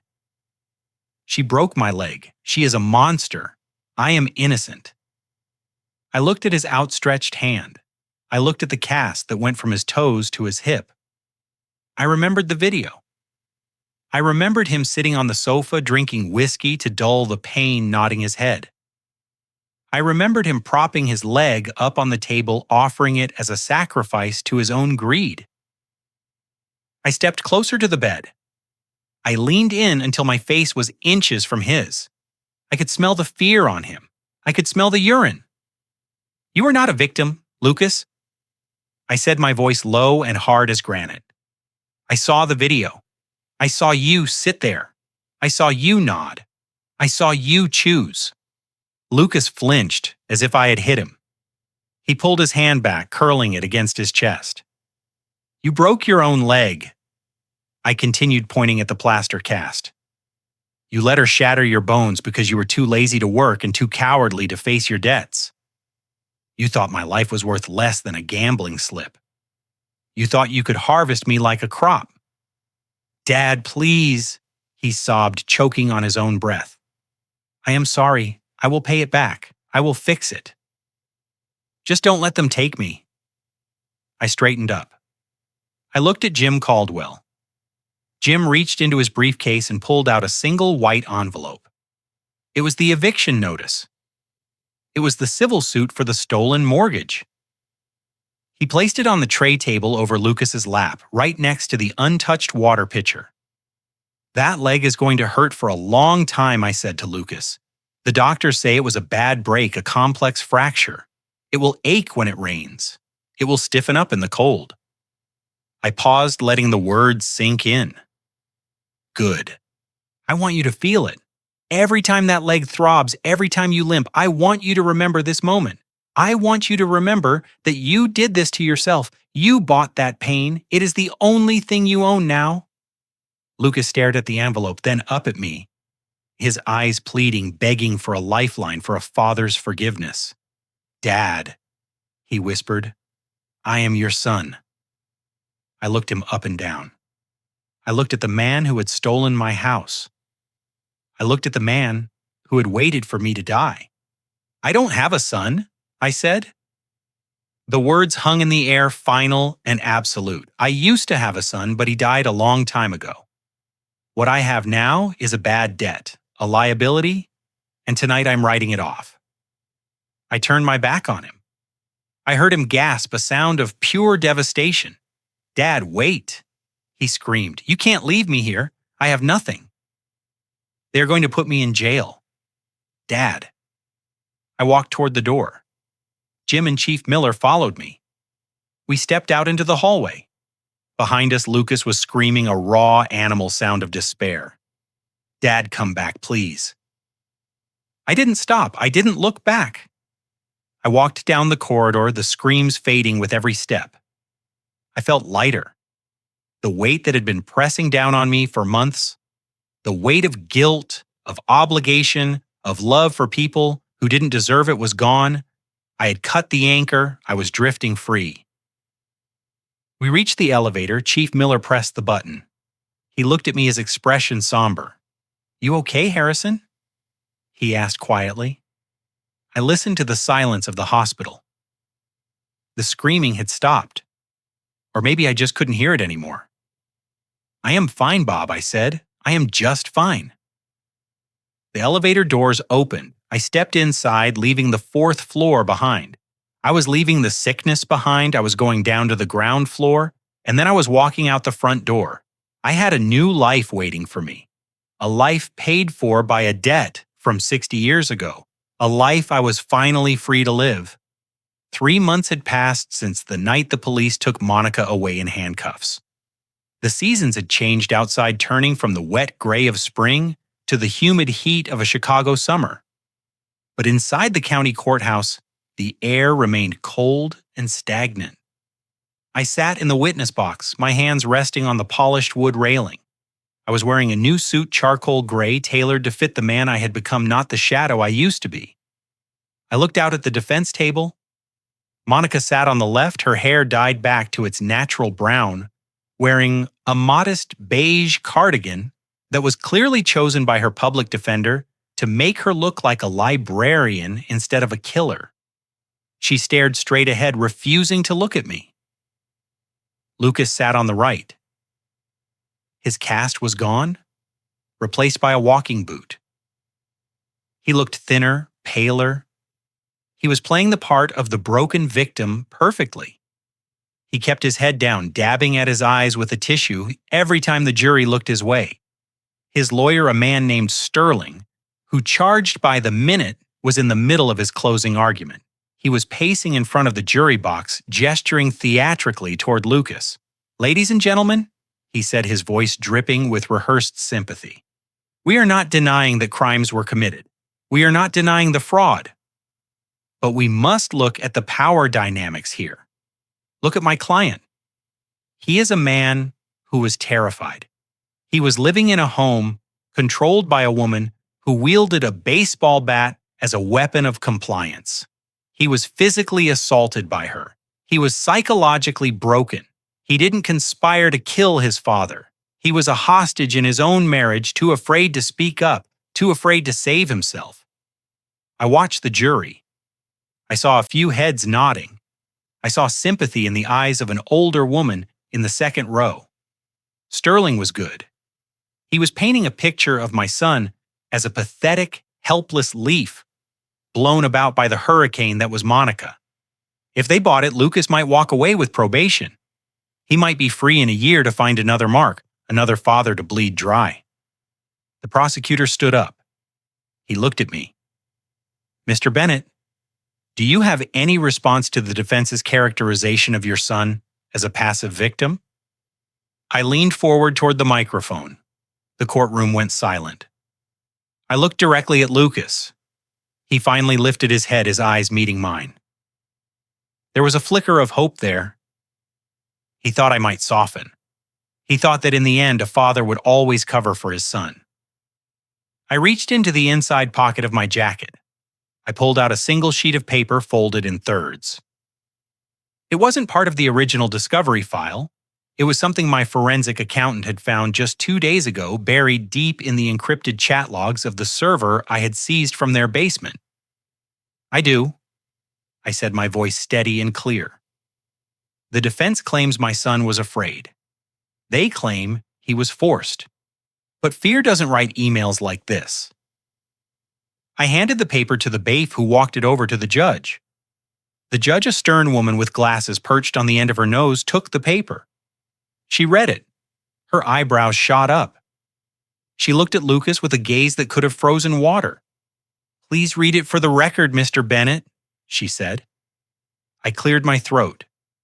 This is an email sent from Lucas Bennett's private encrypted account to an address associated with the loan shark known as S. It is dated 3 days before he broke his leg. I began to read. The words tasted like bile, but I forced them out. "Sal, I know I am late, but I have a solution. Stop threatening the house. The old man is 73. He has a heart condition. He is weak. I am going to make sure he checks out early. We will have the insurance money and the estate within the month. Just give me a few weeks to set the stage. He trusts me. He is stupid. He won't see it coming." The silence in the courtroom was absolute.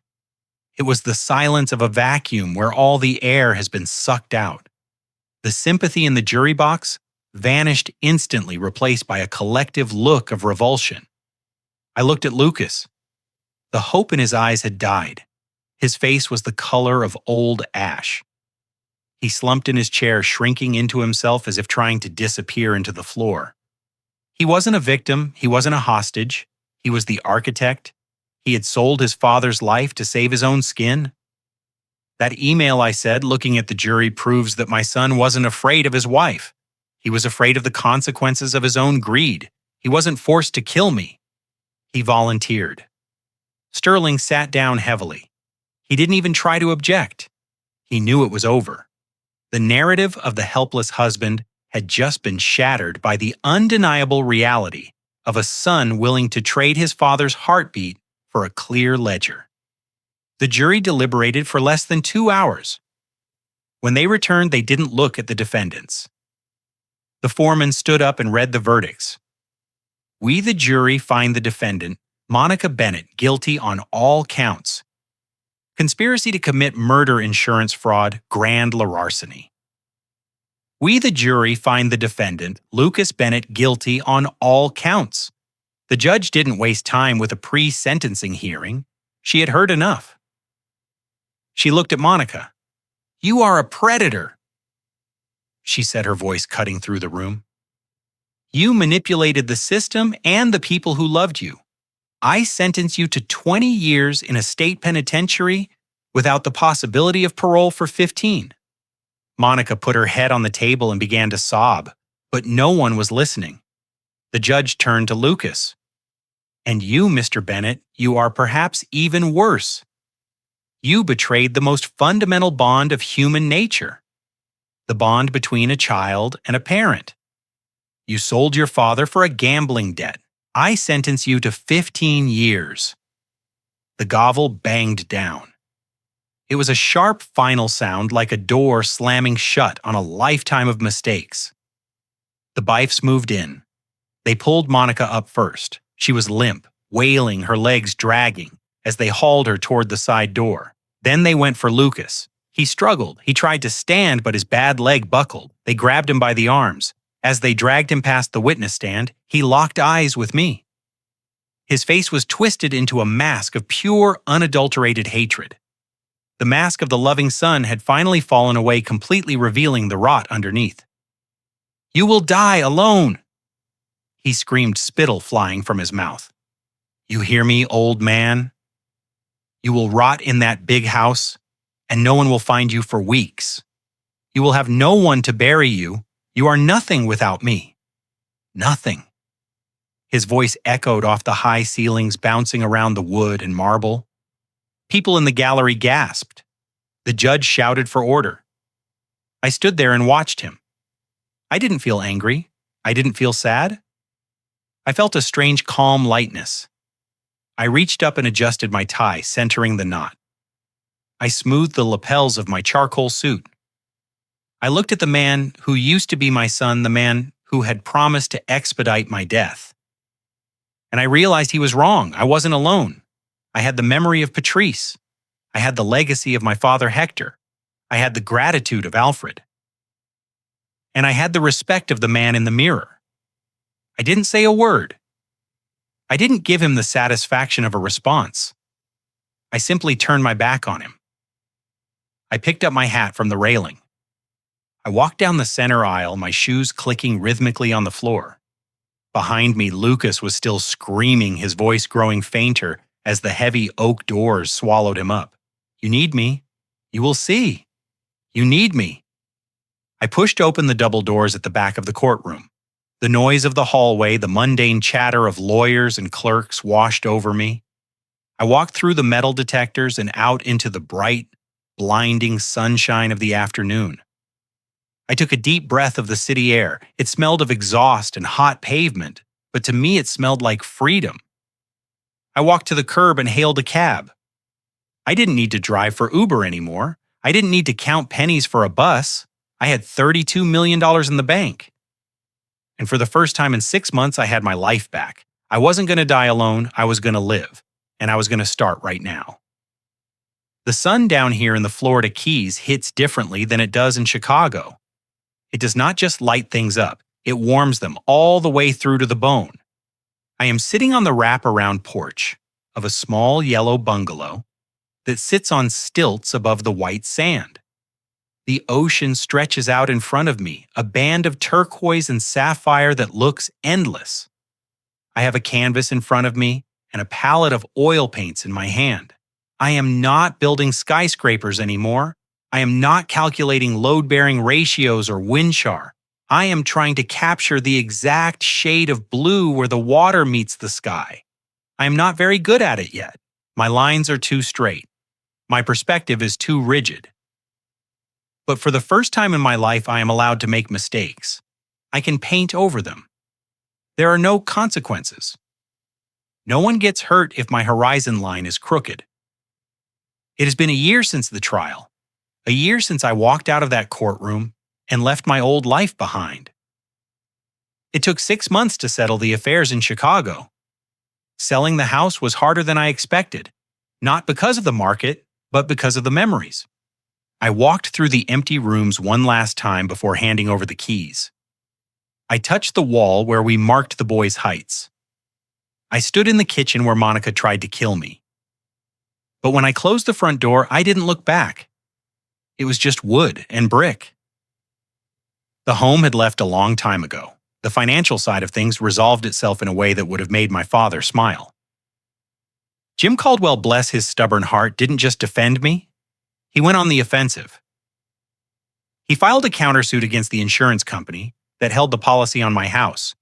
He argued that their adjuster had been negligent, that they had failed to investigate Lucas's initial claim properly, which emboldened him to commit further fraud. They fought it at first, but when the publicity of the criminal trial started to heat up, they folded. They wrote a check for a significant sum just to keep their name out of the papers. It was enough to pay off the fraudulent mortgage Lucas had taken out. With plenty left over, it felt like the final brick falling into place. The house paid for its own freedom. I didn't keep all the money. $32 million is too much for one old man who likes simple food and quiet mornings. I kept enough to buy this bungalow and secure my comfort, but the rest needed to go somewhere it would do good. I thought about my father giving his savings to a stranger. I thought about the ripple effect of that one act. So I started my own ripple. I established the Sarah Jenkins Nursing Scholarship. It is a full-ride endowment for students from working-class families who want to go into nursing but can't afford the tuition. I put Sarah in charge of the selection committee. I remember the day I told her. We were sitting in a coffee shop, the snow falling outside. I slid the trust documents across the table. She read them and she started to cry right there in the middle of the morning rush.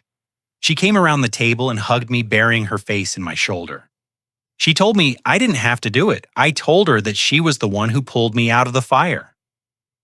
She gave me the note. She gave me the recording. She saved my life. This was the least I could do. We talk every Sunday now. She tells me about the students they are helping. She tells me about her kids. Last week she ended the call by saying, "I love you, Dad." It wasn't a slip of the tongue. It was a choice. She chose me as family just as I chose her. And that word coming from her healed a part of my heart I thought was dead forever. I dip my brush into the cerulean blue. I mix it with a little titanium white. I apply it to the canvas, watching the colors blend. It is peaceful here. The neighbors are fishermen and retirees. They don't know I am a millionaire. They just know me as Harrison, the guy who is terrible at painting seagulls, but makes a mean pot of coffee. I like it that way. My phone sits on the small wooden table next to my easel. It starts to vibrate, buzzing against the wood like an angry hornet. I wipe my hands on a rag and pick it up. The screen is bright in the shade of the porch. The caller ID displays a number I have memorized, not because I call it, but because I ignore it. It is the generic number for the Illinois State Penitentiary System. It is Lucas. Or maybe it is Monica trying to call collect from the women's facility. It doesn't matter which one it is. It is Tuesday. Tuesday is the day Lucas usually calls. He has been in for a year. He has 14 more to go. I can imagine what he wants. He wants money for the commissary. He wants a better lawyer for an appeal. Or maybe he just wants to scream at me again. Maybe he wants to blame me for the fact that he is living in a cage while I am living in paradise. He wants to tell me that it is my fault he is there, that I should have protected him from his own greed. I look at the phone. I look at the name of the prison scrolling across the screen. I feel a phantom ache in my chest, a ghost of the love I used to have for the little boy with the scraped knees. But then I remember the sound of the bone snapping. I remember the silence when his wife talked about insulin. I remember the hatred in his eyes in the courtroom.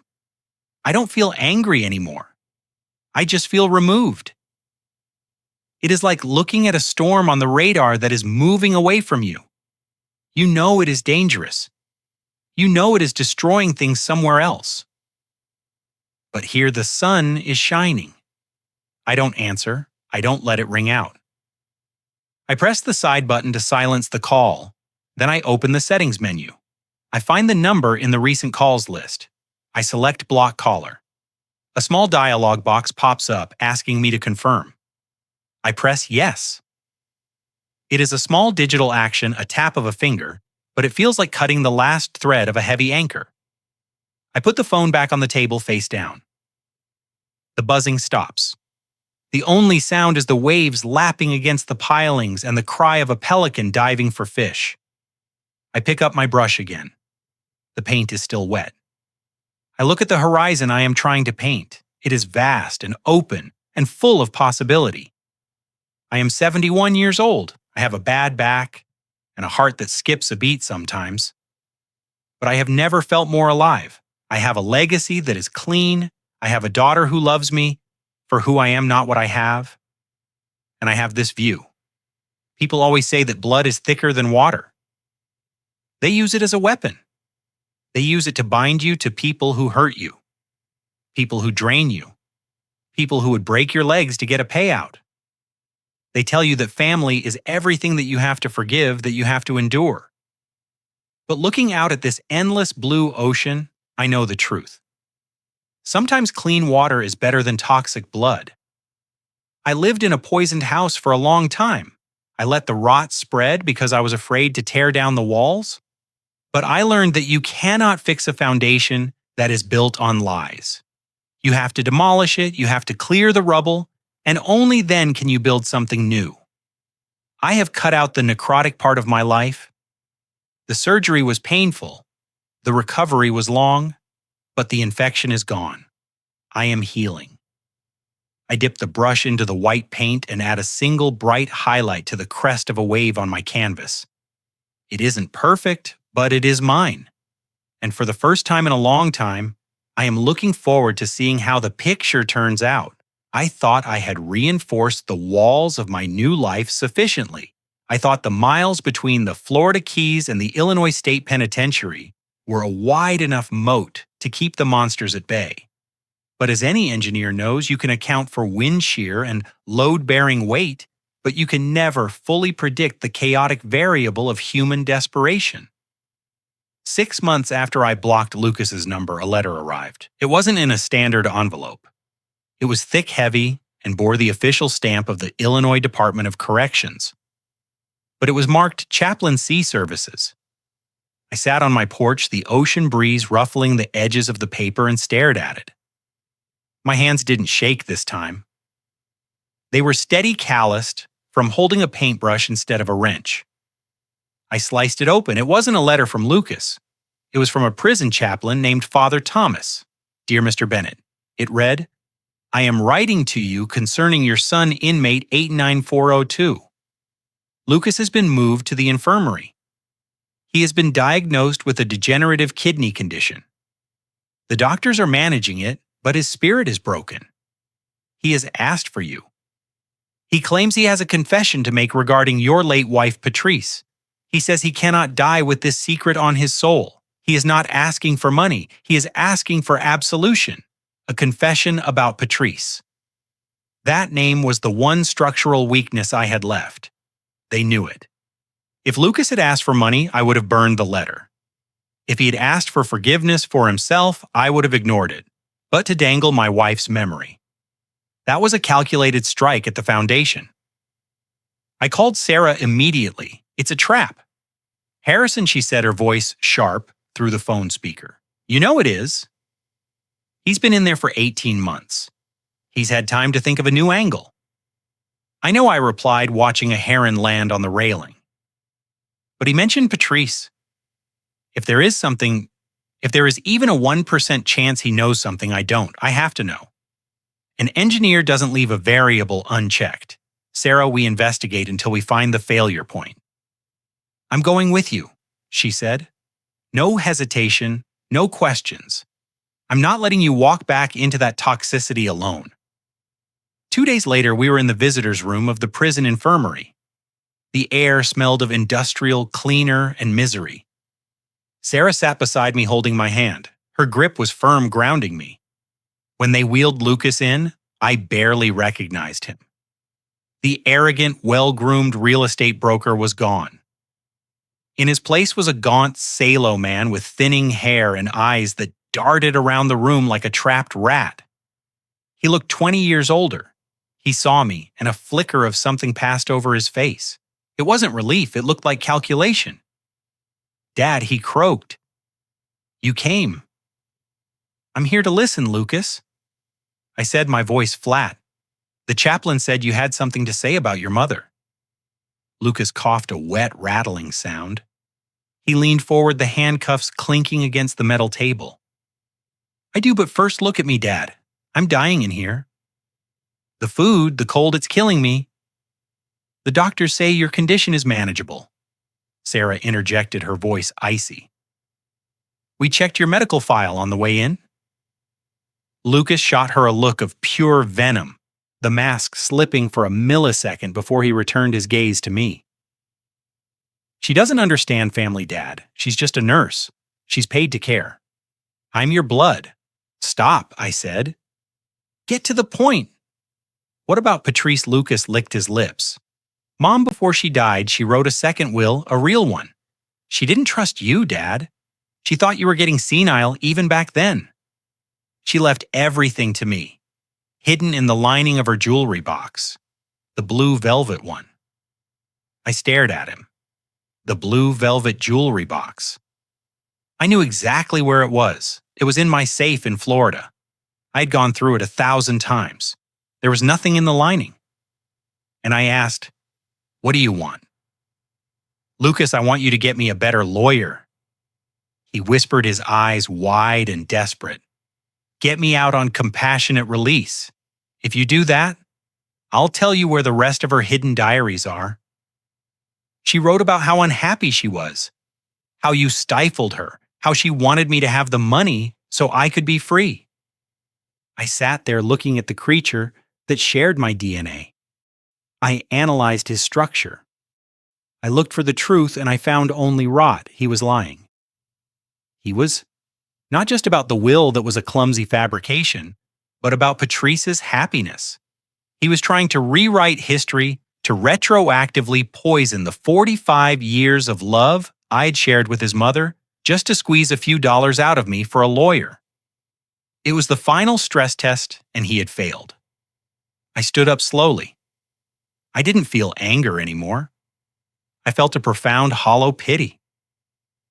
"You know, Lucas," I said softly, "I remember that jewelry box. I opened it on our anniversary 3 years ago. Patrice and I laughed because the lining was coming loose, and we glued it back together. There was no will. There were no secret diaries." Lucas's face fell. The sickly act vanished, replaced by the snarling face I had seen in the courtroom.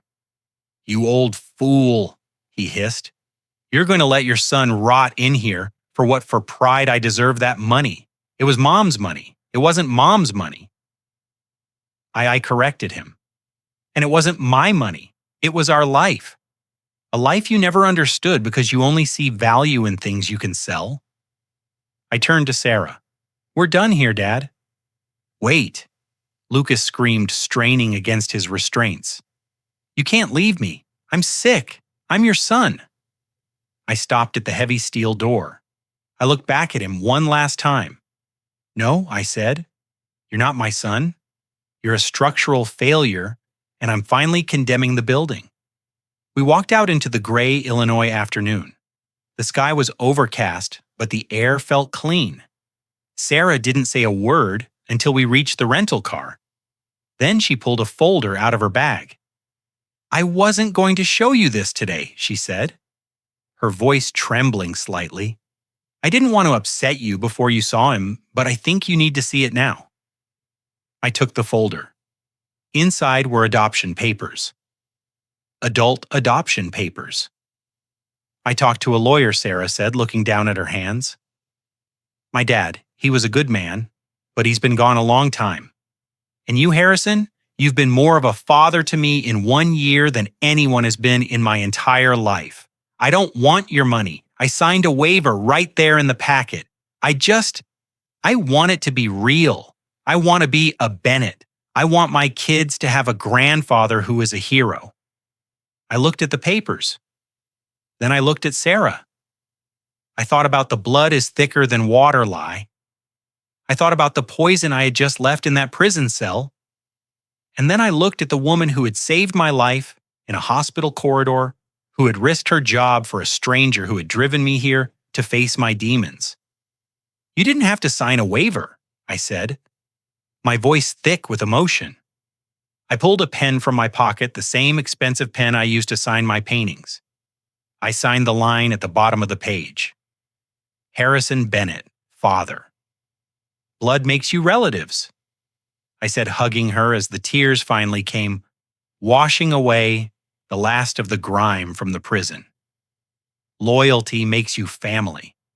Let's go home, daughter." The integration of Sarah and her children into my quiet life wasn't just a renovation. It was a complete repurposing of the structure. I had spent so many years reinforcing my walls to keep people out that I had forgotten what it felt like to open the windows. Sarah's children, Leo and Maya, didn't care about my bank account or my past career. To them, I wasn't a wealthy, retired engineer. I was just Pop Emotion, the guy who knew how to fix broken toys and mix the perfect shade of turquoise paint. One afternoon, I found 10-year-old Leo staring at one of my old blueprints framed in the hallway, the schematics for the Millennium Spire. I braced myself for the usual questions Lucas used to ask. How much did you get paid for this? Or is it famous instead? Leo pointed to the trust system on the drawing. Pop, pop. He asked, his brow furrowed in genuine curiosity. How does the wind go through it without pushing it over? I felt a lump in my throat that had nothing to do with age. It's called aerodynamic sun, I said, kneeling beside him. You don't fight the wind, you let it pass through, you build space for it. That was the moment I realized the true nature of my legacy. It wasn't the millions in the bank or the buildings in Chicago. It was this. It was teaching a boy how to stand strong against the wind. It was watching Maya run through the surf with the dog safe and unburdened by the greed that had poisoned my own son. The silence of my bungalow was replaced by the chaotic, beautiful noise of living. Sticky fingerprints on the glass doors, sand on the floorboards, and laughter. So much laughter. It turned out that a house doesn't need to be a fortress. It just needs good people to hold the roof up. The months leading up to the gallery show were a different kind of construction work. I didn't just paint. I engineered the emotions onto the canvas. I approached each piece the same way I used to approach a site survey. I used a palette knife like a tell, layering the oils thick to build texture, creating structures that could withstand the weight of the past. Sarah would often sit on the porch railing while I worked, watching silently as I sketched the chaotic lines of the demolition series. Dark, violent strokes representing the night the police took Monica away. But she also saw the shift as I moved to the reconstruction phase. You paint like you're fixing something, she remarked one evening, watching me meticulously blend the golden hues for Patrice's portrait. I replied, wiping a smudge of ochre from my thumb. I'm fixing the memory. Lucas tried to taint it, to twist it into something ugly to serve his greed. But this? I gestured to the glowing canvas. This is the restoration. I'm stripping away the rot so we can see the original wood again. It was slow work. Healing, I discovered, is a lot like curing high-grade concrete. You can't rush the chemical reaction. You have to keep it protected and let time do the heavy lifting. But when it finally sets, it's harder than stone. Epilogue. 6 months later, the gallery in Key West is crowded tonight. The air smells of salt water and expensive wine. People are moving from canvas to canvas, murmuring in appreciation. They are looking at a series of paintings titled Structural Integrity. The paintings aren't of skyscrapers or bridges, they are portraits. One is of a woman with kind eyes in a nurse's uniform holding a finger to her lips.